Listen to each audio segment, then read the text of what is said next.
Hi there, my name's James Kelly and welcome back to Scot Goes Pop.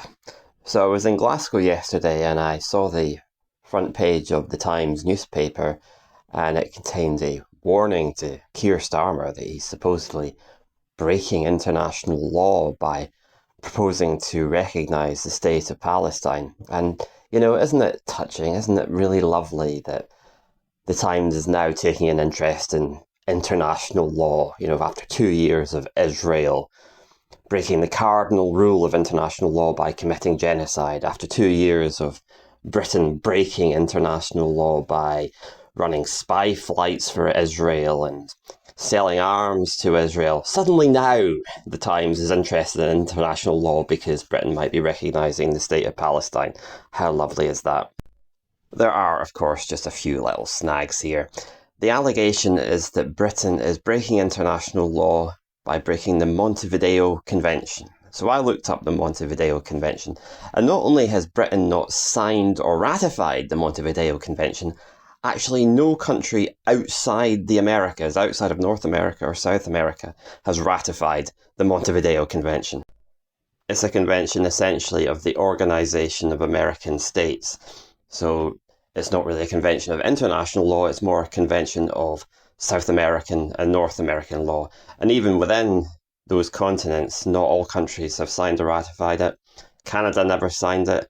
Argentina signed it but didn't ratify it. So the allegation is not so much that Britain is breaking international law, but that it's breaking South American law. Keir Starmer is in big trouble, let me tell you, the next time he sets foot in Brazil. You better not even think about going on holiday to Paraguay. But another rather major snag is that recognising a Palestinian state wouldn't break the Montevideo Convention anyway, because all the convention says is that a state to be recognised has to meet 4 criteria. It has to have a permanent population, and I don't think there's much doubt that Palestine has a defined population, because Israel certainly seem to know who the Israelis are in the occupied territories and who the Palestinians are, and that's how they're able to run an apartheid policy in the first place. The state has to have a government. Well, everybody knows who the government of the Palestinian Authority is. Its president is Mahmoud Abbas. It's based in Ramallah. The state has to have a defined territory. Well, it has that because recognising the State of Palestine effectively just upgrades what Britain has until now considered to be the occupied Palestinian territories, which comprises the Gaza Strip and the West Bank within the pre-1967 boundaries.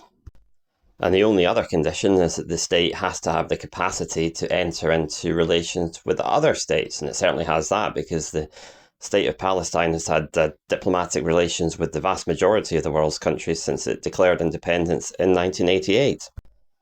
So I suppose you really just have to marvel and congratulate the Times and so many other media outlets for managing to run quite such a monumentally silly story, and it does seem that the bar for Israeli propaganda to be taken seriously is just so much lower than for any other type of propaganda. But anyway, that's is the closest thing we've had to light relief from the Gaza situation from the very start.